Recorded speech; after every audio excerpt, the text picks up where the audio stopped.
ডুবন্ত জনপদে লাখ লাখ মানুষের হাহাকার। আগ্রাসী বন্যায় লন্ডভন্ড নোয়াখালী, ফেনী, কুমিল্লা সহ 11 জেলা, নতুন নতুন এলাকা প্লাবিত, যোগাযোগ বিচ্ছিন্ন বহু এলাকা।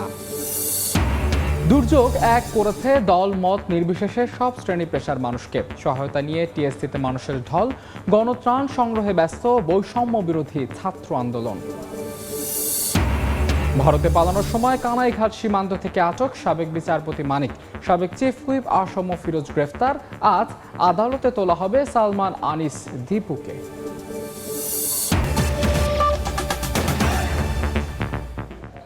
সময় সংবাদের সঙ্গে আছে আমি মাহাদি ইসলাম ধ্রুব। ডুবন্ত জনপদে লাখ লাখ মানুষের হাহাকার।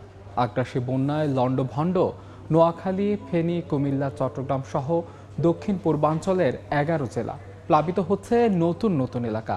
পানিবন্দী হয়ে দুর্বিষহ জীবনযাপন করছেন অগণিত মানুষ। চলছে বেঁচে থাকার লড়াই। এদিকে স্মরণকালের ভয়াবহ বন্যায় কৃষি, মৎস্য ও প্রাণী সম্পদেরও ব্যাপক ক্ষয়ক্ষতি হয়েছে।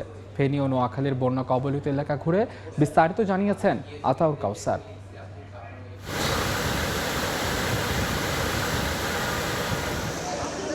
পেছনে যে দৃশ্যটি দেখতে পাচ্ছেন এটি একটি মহাসড়ক, অর্থাৎ নোয়াখালীর বেগমগঞ্জ থেকে লক্ষ্মীপুরের দিকে যে সড়কটি গিয়েছে এটি সেই সড়কের চিত্র। এই চিত্রটি দেখেই আসলে বোঝা যায় যে বন্যার এবং ভারী বৃষ্টিপাতের ফলে যে পানি জমে গিয়েছে এই বন্যা দুর্গত এলাকাগুলোতে, সেখানকার কি অবস্থা। এক দেখি 1974 সালে একটা দেখছি, আর এই পর্যন্ত এরকম পানি দেখিনি। এখন তো কমতেছে না, বাড়তেছে। পানি আসলে গতকালকে এখানে, আজকে এখানে মঙ্গলবারও একটু ভালো ছিল, বুধবার থেকে বেশি জোরে আসতেছে আর কি। সড়কটি আশপাশের নিচু জমি থেকে অন্তত 3 ফুট উঁচুতে। তো সেই 3 ফুট উঁচু সড়কটিতে যদি পানি জমে থাকে, সেক্ষেত্রে নিচের যে জমিগুলো আছে এবং নিচে যে বাসভবন বা অন্যান্য দোকানপাট আছে সেগুলোর অবস্থা সহজেই অনুমেয়। আমরা দেখেছি যে গলা সমান পানি, এটি সেই নোয়াখালীর বেগমগঞ্জের কথা বলছি। হয়তো রোডে এতটুকু আছে, বাড়িতে মানুষের মাথার উপরেও চলে গেছে কোনো কোনো জায়গা। আল্লাহ যদি রক্ষা করে মানুষকে রক্ষা করবে, এছাড়া আর কোনো ব্যবস্থা নেই মানুষের। ভারত বাংলাদেশ সীমান্তর কাছাকাছি যে এলাকাগুলো রয়েছে, যেহেতু ত্রিপুরা রাজ্য থেকে যে উজানের ঢল, সে ঢলের কারণেই বেশি পানি জমেছে বন্যা দুর্গত এলাকাগুলোতে। তো সে জায়গাগুলোতে আসলে পানির পরিমাণ আরও অনেক বেশি। অবর্ণনীয় দুর্ভোগে পড়েছেন বন্যা দুর্গত এলাকার যে মানুষ রয়েছেন তারা। আমরা অনেক জায়গায় দেখেছি যে একতলা ভবনের পুরো একতলাই আসলে পানির নিচে, অনেকে ছাদে আশ্রয় নিয়েছেন এবং যে সকল টিনের ঘর রয়েছে সে সকল টিনের ঘরে তো আর ছাদে আশ্রয় নেওয়ার সুযোগ নেই। তারা আশপাশের যে আশ্রয় কেন্দ্রগুলো রয়েছে সে আশ্রয় কেন্দ্রে গিয়েছেন এবং সেই আশ্রয় কেন্দ্রগুলোতে আমরা খোঁজ নিয়েছি। তারা বলেছেন যে বিশুদ্ধ পানি এবং তাদের শুকনো খাবারের প্রচণ্ড সংকট রয়েছে। অর্থাৎ শুধুমাত্র পানিবন্দী জীবন বা পানির কারণে ঘর ছেড়ে চলে আসার যে কষ্ট, সে তার পাশাপাশি কিন্তু যুক্ত হয়েছে বিশুদ্ধ পানি এবং খাবারের যে সমস্যা তা।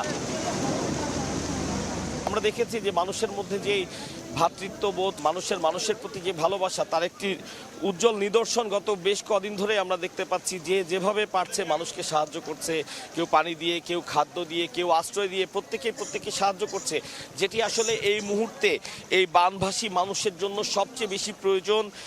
সেটি তারা করছেন এবং একই সাথে দেশের বিভিন্ন অঞ্চল থেকে ত্রাণ নিয়ে আসছে।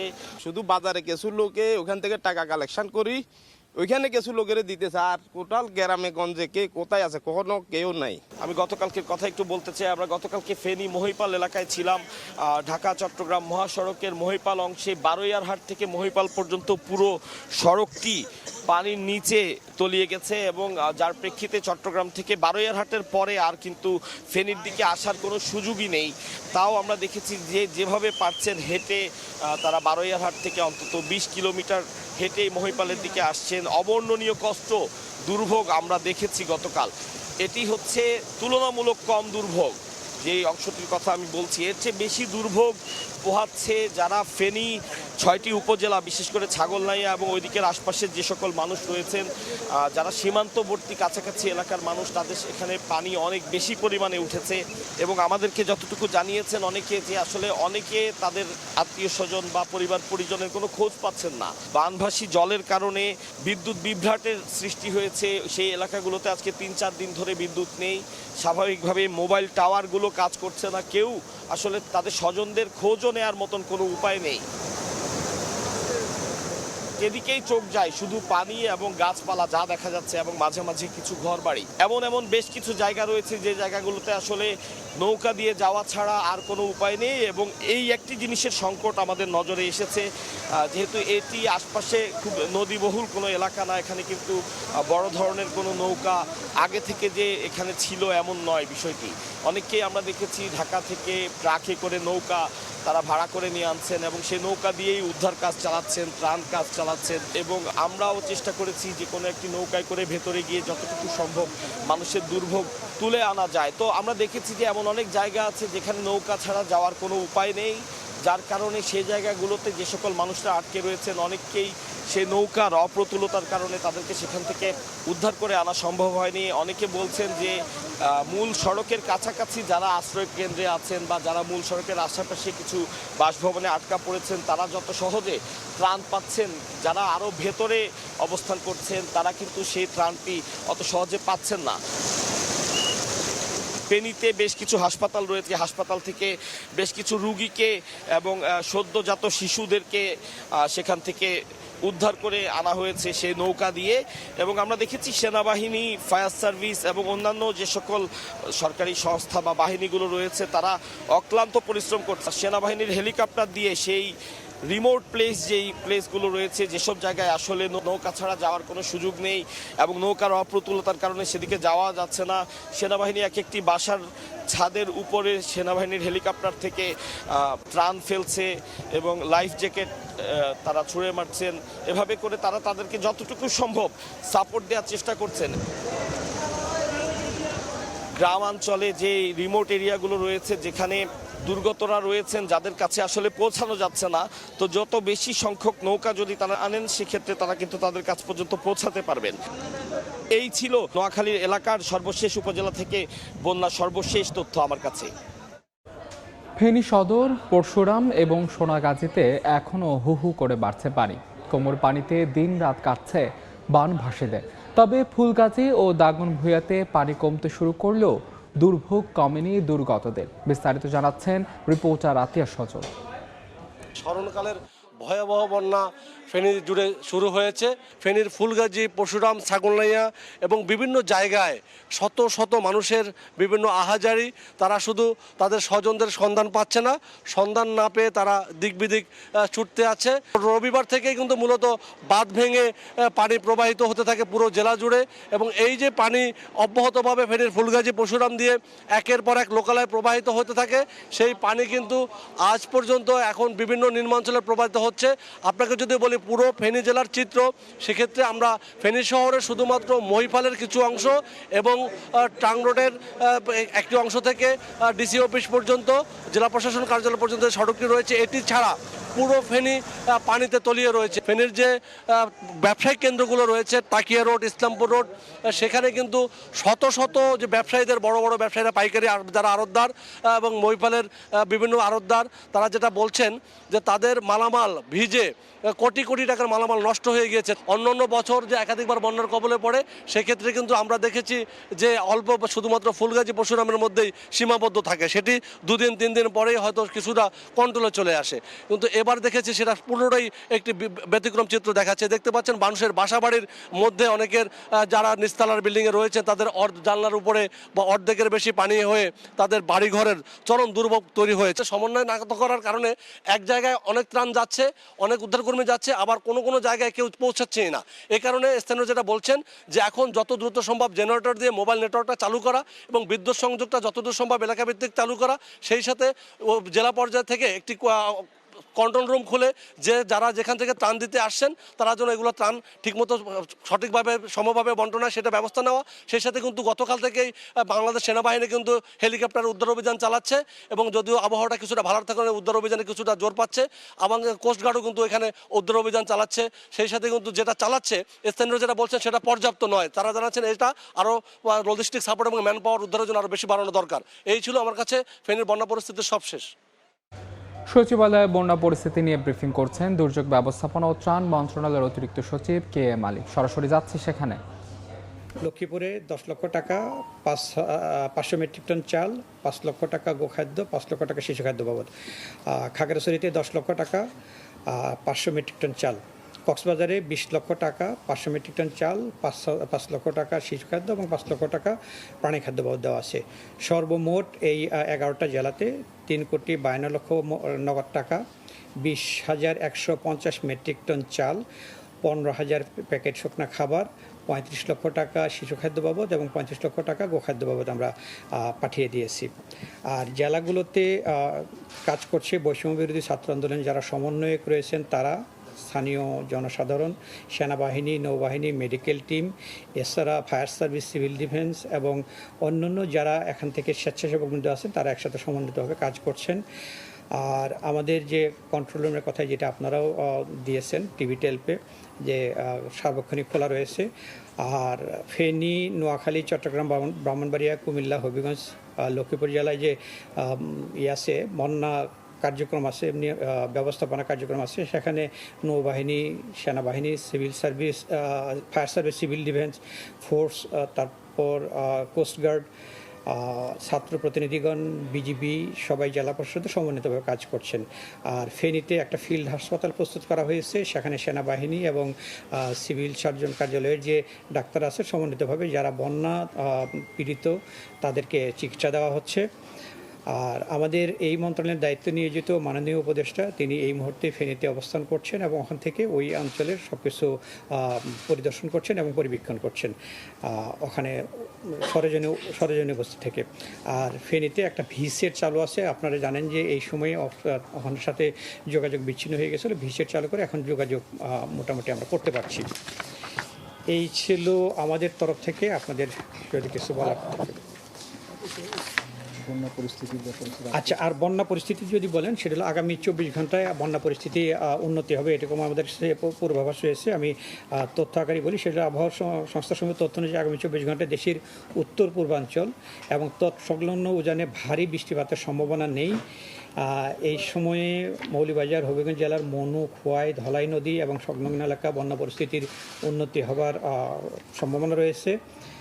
আর আবহাওয়ার তথ্য অনুযায়ী আগামী 24 ঘন্টায় দেশের দক্ষিণ পূর্বাঞ্চল এবং তৎসংলগ্ন উজানে ভারী বৃষ্টিপাতের সম্ভাবনা নেই।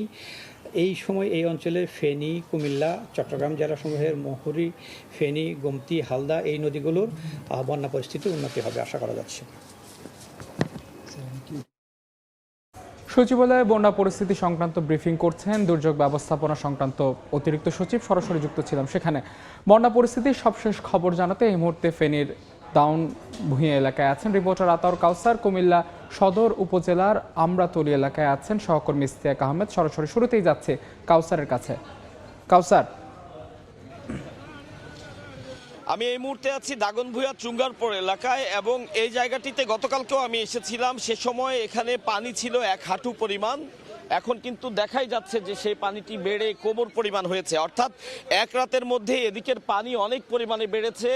এবং এই মুহূর্তে আমি আছি মহাসড়ক অর্থাৎ নোয়াখালী ফেনী মহাসড়কের কাছে, যে কারণে এইখানে পানিটা কম থাকলেও এর ভেতরে যতটুকু ভেতরে যাওয়া যায় ততটুকু কিন্তু পানির পরিমাণ অনেক বেশি। এবং যেটি আমরা সকাল থেকে বলছিলাম যে কিছু কিছু জায়গায় 1 গলা পরিমাণ পানিও আছে। সব মিলিয়ে অত্যন্ত করুণ একটি পরিস্থিতি এখানে বিরাজ করছে। আপনারা দেখতে পাচ্ছেন যে যারা অসুস্থ এবং বয়স্ক মানুষ তাদেরকে আনা হচ্ছে এভাবে কলা গাছের ভেলা তৈরি করে তাতে উঠিয়ে তাদেরকে আনা হচ্ছে। আমরা দেখেছি বেশ কিছু অসুস্থ মানুষকে ইতিমধ্যে সেখান থেকে রেস্কিউ করে এনেছেন তাদের পরিবারের লোকজন।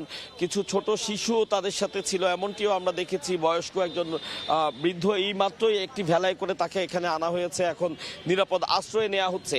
অর্থাৎ যে বিষয়টি সকাল থেকে বলছিলাম যে ফেনীর অবস্থা যেমনটা ভয়াবহ, এখন কিন্তু নোয়াখালীর বেশ কিছু অঞ্চলও এবং ফেনীর দাগনভূঞা, আমি এই মুহূর্তে যেটি আছি নোয়াখালীর শেষ সীমানা এবং সেটি ফেনীরও শেষ সীমানা দাগনভূঞা উপজেলা, এখানেও পরিস্থিতি বেশ করুণ। এবং অনেকেই বলছেন যে গত মঙ্গলবারের পর থেকেই পানির পরিমাণ আস্তে আস্তে বেড়েছে এবং গত রাতেও পানির পরিমাণ আরও বেড়েছে। অর্থাৎ এখানে অন্যান্য বেশ কিছু জায়গায় আমরা খবর পাচ্ছিলাম যে পানি আগের মতোই আছে বা কিছু কিছু জায়গায় পানি কমতে শুরু করেছে, কিন্তু এই জায়গাটিতে গত রাত থেকে পানির পরিমাণ বাড়ছে।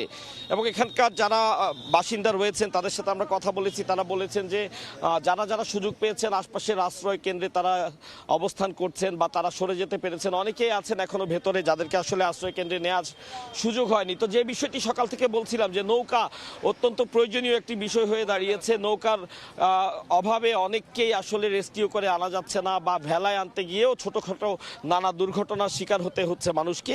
তো যারা ত্রাণ দিতে চান বা যারা আশ্রয় কেন্দ্রে মানুষকে নিয়ে যেতে চান, তারা যদি এই ধরনের এলাকাগুলোতে আসেন এবং নৌকা নিয়ে আসেন তাহলে সহজে ত্রাণ দেওয়াও যাবে এবং তাদেরকে দ্রুত উদ্ধার করে আশ্রয় কেন্দ্রেও নিয়ে যাওয়া যাবে।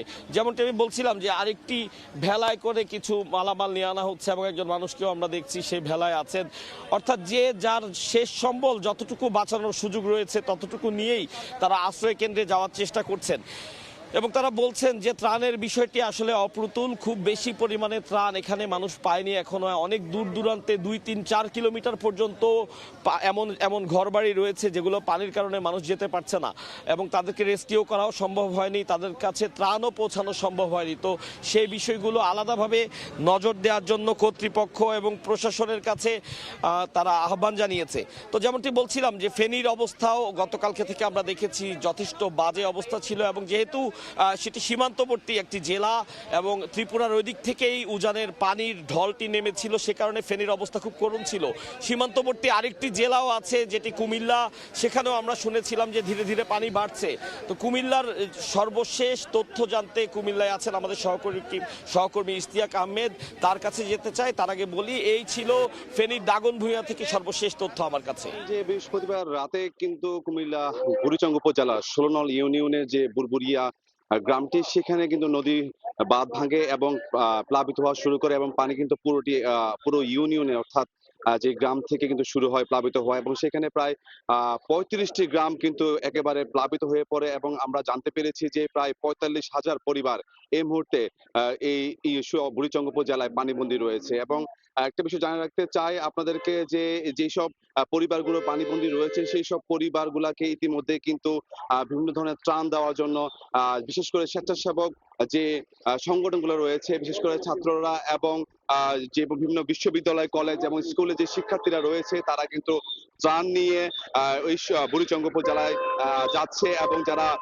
পানিবন্দী হয়ে আছে ঘরের মধ্যে তাদেরকে কিন্তু ত্রাণ দেওয়ার জন্য চেষ্টা করছে। তার পাশাপাশি যদি বলতে চাই যে বিএনপির বিভিন্ন অঙ্গ সংগঠন, সহযোগী সংগঠন তারাও কিন্তু ত্রাণ নিয়ে যাচ্ছে। তবে একটা বিষয় জানিয়ে রাখতে চাই, যেহেতু এই বুড়িচং উপজেলা যেই এলাকাগুলো বেশি প্লাবিত হয়েছে সেখানে কিন্তু ভোট বা নৌকা নিয়ে যাওয়া যাচ্ছে, তবে পর্যাপ্ত পরিমাণ নৌকা বা ভোট না থাকার কারণে সেখানে কিন্তু ত্রাণ নিয়ে যাওয়াটা অনেকটাই একটু কঠিন হয়ে যাচ্ছে বলে আমরা জানতে পেরেছি। তবে আমি যদি একটু জানিয়ে রাখতে চাই, গতকাল কিন্তু রাতের বেলায় আমরা সন্ধ্যাবেলার দিকে আমরা জানতে পেরেছি যে কুমিল্লা ব্রাহ্মণপাড়া উপজেলার শশীদল এলাকা দিয়ে ঘুঙ্গুর নদীর বাঁধ ভেঙে গেছে এবং সেখানে কিন্তু ব্রাহ্মণপাড়াতে প্রায় 3টি ইউনিয়নে একেবারে সবগুলো গ্রাম কিন্তু প্লাবিত হয়েছে। এবং সেই ব্রাহ্মণপাড়া যে 3টি ইউনিয়ন রয়েছে সেটা যদি আপনাকে জানিয়ে রাখতে চাই যে Shashidal union, Sahebabad union, Malapara union, প্রায় এই 3টি ইউনিয়নের প্রায় 3000 পরিবার এই মুহূর্তে পানিবন্দী রয়েছে। তাছাড়া যে কুমিল্লা সদর উপজেলা, আদর্শ সদর উপজেলার 2টি ইউনিয়ন রয়েছে, বাস্তবী ইউনিয়ন এবং আমরাতলী ইউনিয়ন, যেখানে প্রায় 1000 পরিবার ইতিমধ্যে পানিবন্দী হয়ে আছে। আমি যদি একটু বলতে চাই যে আমরা কথা বলেছিলাম যে জেলা ত্রাণ কর্মকর্তার সাথে, তিনি আমাদেরকে জানিয়েছেন যে কুমিল্লা যে 17টি উপজেলা রয়েছে এর মধ্যে 14টি উপজেলা কিন্তু প্লাবিত হয়েছে এবং 14টি উপজেলায় কিন্তু প্রায় 7 লক্ষ মানুষ পানিবন্দী হয়ে আছে। তবে বেসরকারি ভাবে যদি বলি সেটা কিন্তু 10 লাখ মানুষ পানিবন্দী রয়েছে বলে আমরা জানতে পেরেছি। সবকিছু বলা যায় যে এই মুহূর্তে যে বুড়িচং এবং ব্রাহ্মণপাড়ার অবস্থা কিন্তু খুবই ভয়ঙ্কর এবং ভয়াবহ পরিস্থিতি দেখা গিয়েছে এবং বন্যার পরিস্থিতি কিন্তু মারাত্মক রূপ ধারণ করেছে। এবং আমি জানিয়ে রাখতে চাই, বিশেষ করে বিভিন্ন স্কুল, কলেজ এবং বিশ্ববিদ্যালয়ে যারা শিক্ষার্থীরা রয়েছে তারা কিন্তু ট্রাকে করে করে যারা বন্যায় কবলিত বা বন্যায় যারা পানিতে আটকে রয়েছে তাদের কিন্তু ত্রাণ দেওয়ার জন্য তারা যাচ্ছে। তবে একটা বিষয় জানিয়ে রাখতে চাই, বুড়িচং উপজেলার কিছু কিছু এলাকা রয়েছে যেটা অনেকটাই দুর্গম, সেখানে কোনোভাবে পৌঁছানো যাচ্ছে না। সেখানে কিন্তু বেশ কিছু পরিবার অর্থাৎ ওখানে পানিবন্দী হয়ে আছে এবং তারা কিন্তু ওই পরিমাণে খাবার অথবা কোনো ধরনের বিশুদ্ধ পানি বা খাবার চাইলেন তারা কিন্তু কিছুই পাচ্ছে না, কারণ তারা একেবারে বলা যায় তারা কিন্তু একেবারে যে যারা সেবক রয়েছে বা সংগঠনগুলো রয়েছে যারা ত্রাণ নিয়ে যাচ্ছে তারা কিন্তু নৌকা দিয়ে বা বোট দিয়ে ওই জায়গাগুলোর মধ্যে পৌঁছতে পারছে না। সব মিলিয়ে বলতে গেলে বলা যায় যে কুমিল্লার 3টি উপজেলা, যে আদর্শ সদর এবং বুড়িচং এবং বামুনপাড়া, এখানে প্রায় কিন্তু প্রায় লক্ষাধিক 1.5 লক্ষাধিক পরিবার কিন্তু এই মুহূর্তে পানিবন্দী রয়েছে। তো এই ছিল আমার কাছে সর্বশেষ খবর কুমিল্লা থেকে।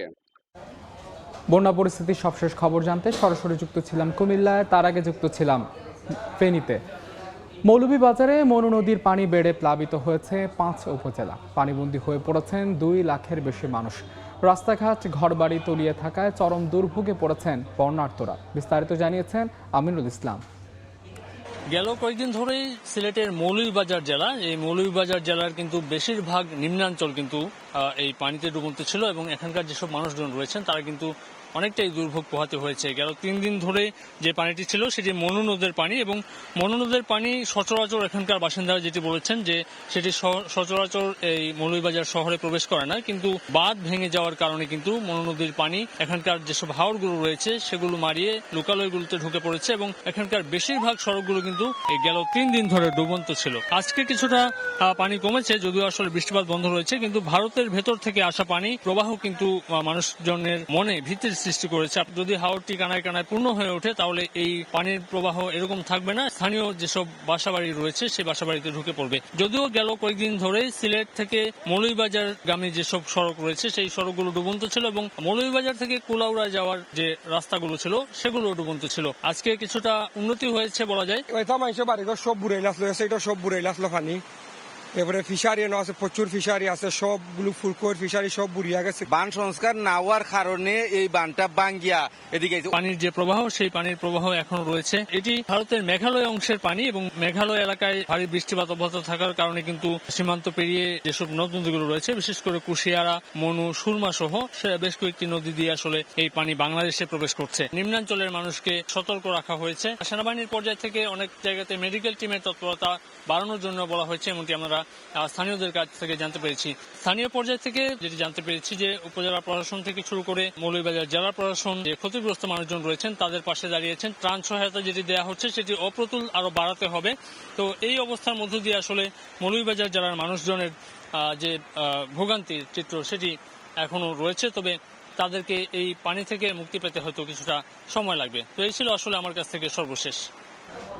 বন্যা পরিস্থিতির খবর জানাতে মৌলভীবাজারের মনু ব্যারেজ এলাকায় আছেন সহকর্মী আমিনুল ইসলাম। সরাসরি যাচ্ছি তার কাছে। আমিনুল,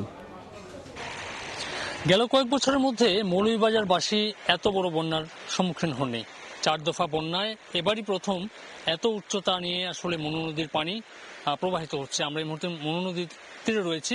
এই নদীটি একদম ভারতের ভেতর থেকে এসেছে এবং আজকে যে জায়গাটিতে আমরা দাঁড়িয়ে আছি এই জায়গাটি হচ্ছে মনু ব্যারেজ পয়েন্ট।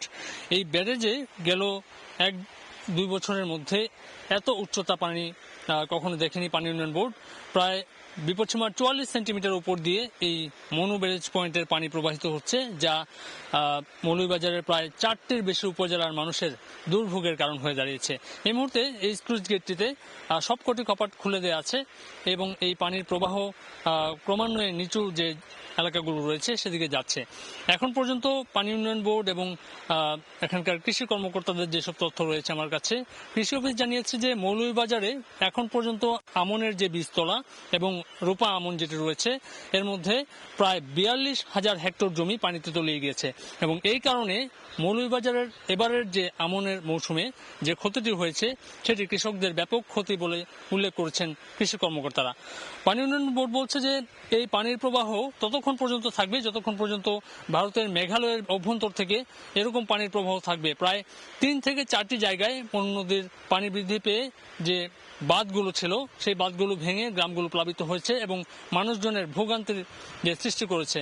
এখন পর্যন্ত যে কৃষি অফিস এবং পানি উন্নয়ন বোর্ডের তাদের পর্যায় থেকে তারা পর্যবেক্ষণ করছেন বেশ কয়েকটি এলাকায় এবং স্থানীয় প্রশাসন বলছে যে আশ্রয় কেন্দ্রগুলোতে মানুষ যারা আশ্রয় নিয়েছেন তাদেরকে খাবার সহযোগিতার পাশাপাশি তাদের যে চিকিৎসা সেবা মেডিকেল টিমেও তৎপর রয়েছে এবং আপনারা জানেন যে সেনাবাহিনী এই মুহূর্তে বেশ কিছু এলাকায় বন্যা কবলিত অংশ থেকে মানুষদের উদ্ধারে কাজ করছে এবং এই অবস্থা শুধুমাত্র ফেনী এবং দেশের 12টি জেলার মতো সিলেটের যে এলাকাগুলো রয়েছে বিশেষ করে মৌলভীবাজার অংশেও ফেনী এলাকার মতোই কিন্তু উদ্ধার তৎপরতায় কাজ করছে সেনাবাহিনীর পাশাপাশি অন্যান্য যেসব বাহিনী। আপনারা জানেন পুলিশরা কাজে যোগ দেওয়ার পরপরই কিন্তু নতুন এই যে বন্যা কবলিত অংশগুলো থেকে মানুষদের উদ্ধারে পুলিশের সদস্যদের আমরা দেখেছি তারা কাজ করছেন এবং এখানকার যে স্থানীয় প্রশাসন তারা কিন্তু তাদের পর্যায় থেকে সহযোগিতা করছেন মানুষকে। এই ছিল আসলে আমার কাছে মৌলভীবাজারের যে বন্যা কবলিত অংশের মানুষের দুর্ভোগের খবর। সরাসরি যুক্ত ছিলাম মৌলভীবাজারে, জানছিলাম সেখানকার বন্যা পরিস্থিতির সবশেষ খবর। বন্যা দুর্গতদের সহায়তায় ঢাকা বিশ্ববিদ্যালয় টিএসসিতে চলছে বৈষম্য বিরোধী ছাত্র আন্দোলনের গণত্রাণ সংগ্রহ কর্মসূচি। এই মুহূর্তে সেখানে আছেন রাইদুল ইসলাম শুভ, সরাসরি যাচ্ছে তার কাছে। শুভ, ভয়াবহ অবস্থার মধ্যে দিয়ে দিন পার করছে নোয়াখালী, ফেনী, চট্টগ্রাম সহ বেশ কয়েকটি জেলা। এবং আমরা জানি যে কিছুক্ষণ আগেই দেখছিলাম আমাদের সহকর্মীরা দেখাচ্ছিলেন কি মর্মান্তিক অবস্থা সেখানকার।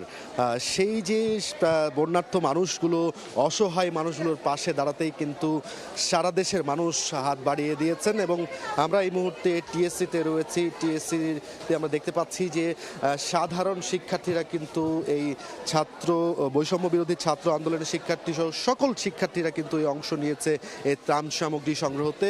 পুরো টিএসসির এই অডিটোরিয়ামটি কিন্তু আমরা দেখতে পাচ্ছি যে সারা দেশ থেকে আসা, বিশেষ করে ঢাকা সহ পার্শ্ববর্তী জেলার যে সকল ত্রাণ সামগ্রীগুলো এখানে এসেছে, কেউ পায়ে হেঁটে যে যার যতটুকু সামর্থ্য নিয়ে কিন্তু তারা এখানে হাজির হচ্ছেন এই বন্যার্থ মানুষের পাশে দাঁড়ানোর জন্য। বিশেষ করে শুকনো যে সকল খাবারগুলো রয়েছে সেই খাবারগুলো তারা নিয়ে আসছেন। আমরা দেখতে পেয়েছি ছোট বাচ্চা থেকে শুরু করে বড়দের জন্য বিভিন্ন কাপড়ের ব্যবস্থা করা হয়েছে বন্যার্থদের জন্য। সেটি মাঠে এখন তাদের কার্যক্রম চলছেন এবং আমরা দেখতে পাচ্ছি শিক্ষার্থীরা হাতে হাতে করে কিন্তু যেই ত্রাণগুলো আসছে, যারা নিয়ে আসছেন তারা কিন্তু ঘরের দিকে নিয়ে যাচ্ছে। ঘরে আসলে সেখানে সেই ত্রাণগুলো বিভিন্ন একটি প্যাকেটিং করে পাঠানোর জন্য কিন্তু সেই সামগ্রীগুলো প্রস্তুত করা হচ্ছে। আমরা জানি যে সকালে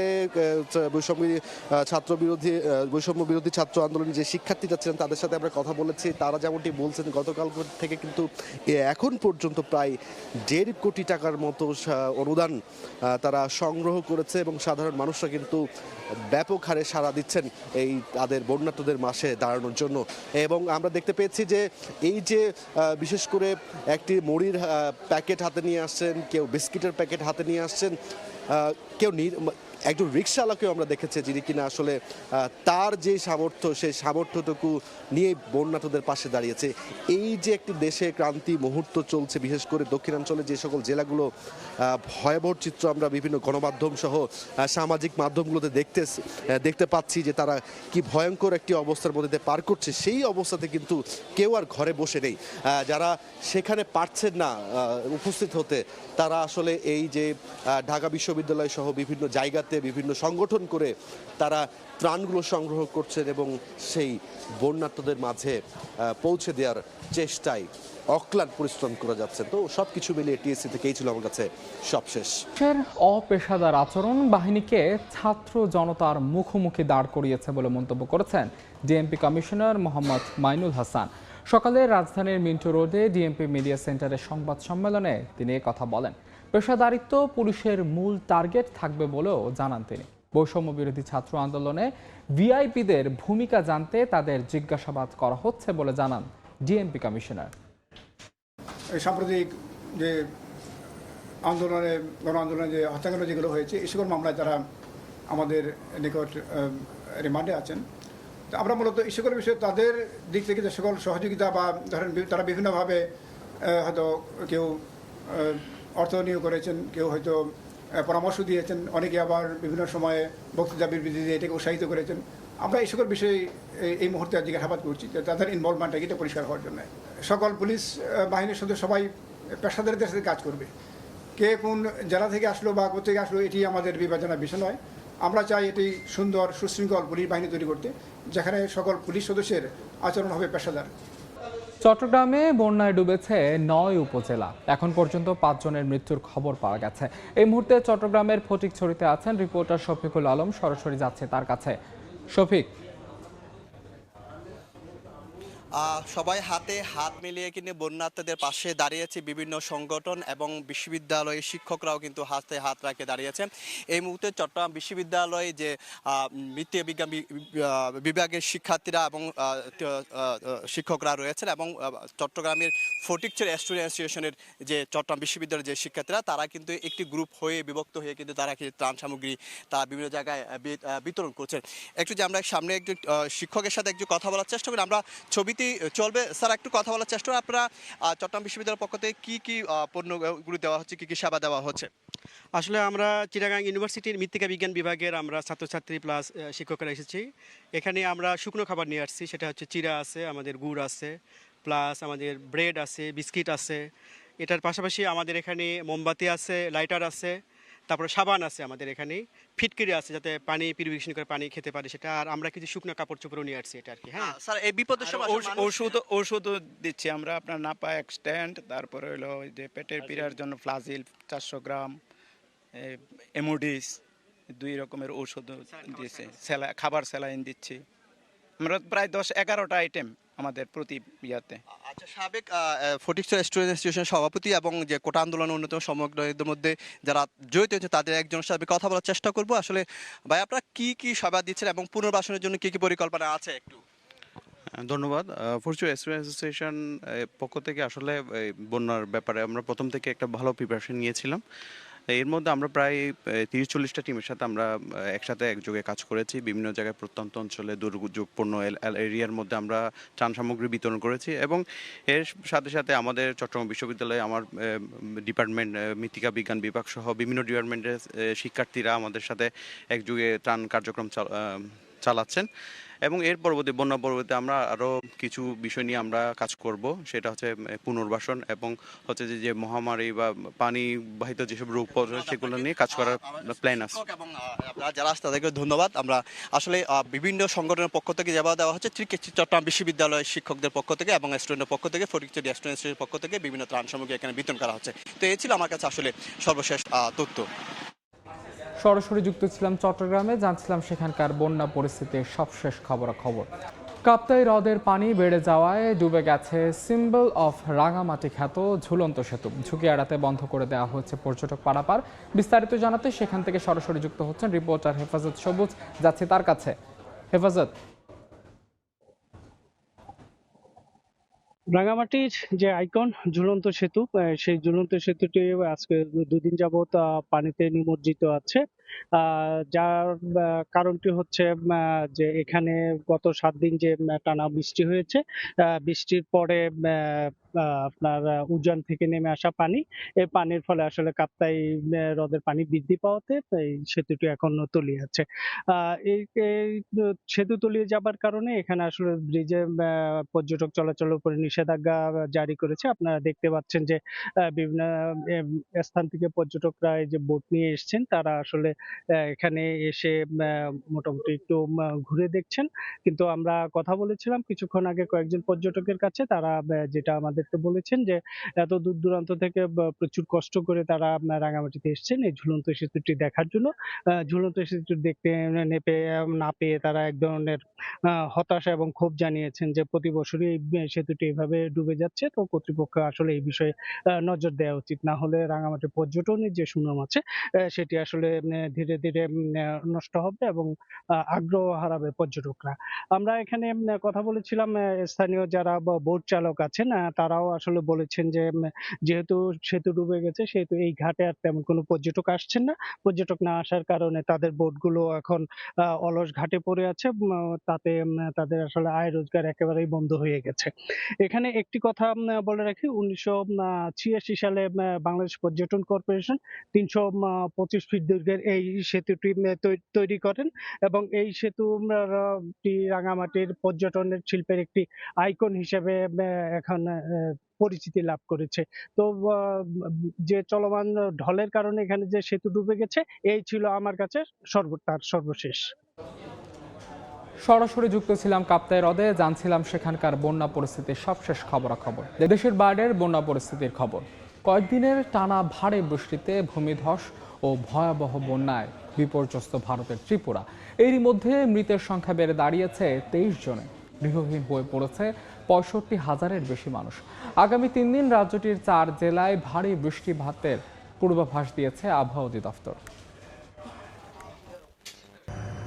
পাখির চোখে যতদূর দেখা যায় শুধু পানি আর পানি। দুর্দশার এই চিত্রটি ভারতের উত্তর পূর্বাঞ্চলীয় রাজ্য ত্রিপুরার। গেল কয়েকদিনের ভারী বৃষ্টিপাতে চরম দুর্ভোগে পড়েছেন ত্রিপুরার বাসিন্দারা। গৃহহীন হয়ে পড়েছেন হাজার হাজার মানুষ। ক্ষতিগ্রস্ত হয়েছে বিস্তীর্ণ ফসলি জমি, লোকালয়, রাস্তাঘাট সবই ডুবে আছে পানিতে। সময়ের সঙ্গে পাল্লা দিয়ে বাড়ছে মৃতের সংখ্যাও। এখনো বিভিন্ন জায়গায় আটকা আছেন বহু মানুষ। তাদের উদ্ধারে কাজ করে যাচ্ছে স্থানীয় কর্তৃপক্ষ। বন্যার্থদের জন্য খোলা হয়েছে 400-র বেশি আশ্রয় কেন্দ্র। এদিকে শুক্রবার বন্যা পরিস্থিতি পর্যবেক্ষণ করেন রাজ্যটির মুখ্যমন্ত্রী ডক্টর মানিক সাহা। এ সময় ক্ষতিগ্রস্তদের পাশে দাঁড়াতে সর্বোচ্চ সহযোগিতার আশ্বাস দেন তিনি। বন্যার্থদের 48 লাখ মার্কিন ডলারের ত্রাণ সহায়তার ঘোষণা দিয়েছেন দেশটির স্বরাষ্ট্রমন্ত্রী অমিত শাহ। তবে শুক্রবার বৃষ্টি না হওয়ায় ত্রিপুরার অনেক এলাকা থেকেই পানি নেমে যেতে শুরু করেছে বলে জানিয়েছে স্থানীয় গণমাধ্যম। 4টি জেলায় আগামী 3 দিন ভারী বৃষ্টিপাত হতে পারে বলে পূর্বাভাস দিয়েছে আবহাওয়া অধিদপ্তর। মৌসুমী সাথী, সময় সংবাদ। দেখছেন সময় সংবাদ, সঙ্গেই থাকুন। শুধু ক্রিম। বাংলাদেশ সুপ্রিম কোর্টের সাবেক বিচারপতি শামসুদ্দিন চৌধুরী মানিককে সিলেটের সীমান্ত এলাকা থেকে আটক করেছে বিজিবি জানায়, শুক্রবার বিকেলে স্থানীয় আওয়ামী লীগ নেতাদের সহযোগিতায় কানাইঘাটে পৌঁছান মানিক। রাতে দনা সীমান্ত দিয়ে অবৈধভাবে ভারতে পালানোর চেষ্টা করেন তিনি। বিষয়টি টের পেয়ে সেখানে অভিযান চালিয়ে আটক করে ক্যাম্পে নেন বিজেপি সদস্যরা। 2015 সালে অবসর নিলেও বিভিন্ন অনুষ্ঠান ও টেলিভিশন টক শোতে কথা বলতেন শামসুদ্দিন চৌধুরী মানিক। সবশেষ কোটা বিরোধী আন্দোলন নিয়ে একটি বেসরকারি টেলিভিশন চ্যানেলের টক শোতে সঞ্চালকের উপর ক্ষিপ্ত হয়ে আপত্তিকর কথা বলে বিতর্কে পড়েন তিনি।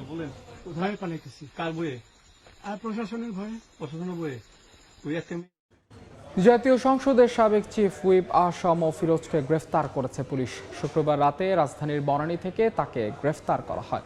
পটুয়াখালী 2 আসনের আওয়ামী লীগের সংসদ সদস্য ছিলেন তিনি। পাশাপাশি 10ম জাতীয় সংসদে চিফ হুইপের দায়িত্ব পালন করেছেন আসম ফিরোজ। পদ্মা ব্যাংকের সাবেক চেয়ারম্যান চৌধুরী নাফিস শারাফাত সহ 3 জনের বিও হিসাবে সব ধরনের লেনদেন স্থগিত করেছে বিএসইসি। এই সংক্রান্ত নির্দেশনা জারি করেন পুঁজিবাজারের নিয়ন্ত্রণ সংস্থা Bangladesh Securities and Exchange Commission বিএসইসির নতুন চেয়ারম্যান খন্দকার রাশেদ মাকসুদ। বিএসইসি জানিয়েছে, নাফিস শরাফাতের সঙ্গে আরও 2 ব্যক্তি হাসান তাহের ইমাম ও জালাল একরামুল কবিরের বিও হিসাব স্থগিত করা হয়েছে। 7 কার্যদিবসের মধ্যে এসব ব্যক্তির বিও হিসাবের হালনাগাদ তথ্য বিএসইসিকে জানাতে ঢাকা চট্টগ্রাম স্টক এক্সচেঞ্জ এবং বিও হিসাব সংরক্ষণকারী প্রতিষ্ঠান সেন্ট্রাল ডিপোজিটরি বাংলাদেশ লিমিটেড সিডিবিএলকে নির্দেশ দেওয়া হয়েছে। শেয়ার বাজারে একটি ব্রোকারেজ হাউসের উপর বিএসইসির তদন্তে প্রতিবন্ধকতা তৈরির অভিযোগে ওই 3 জনের বিরুদ্ধে সিদ্ধান্ত নেওয়া হয়েছে। এ পর্যায়ে শীর্ষ সংবাদগুলো জানিয়ে দিচ্ছে আরেকবার।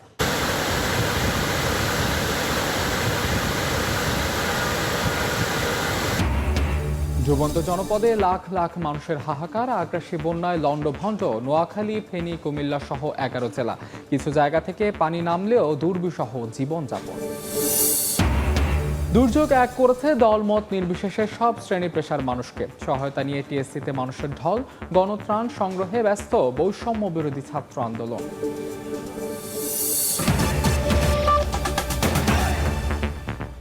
এই ছিল সময় সংবাদে, সঙ্গে থাকুন সময়।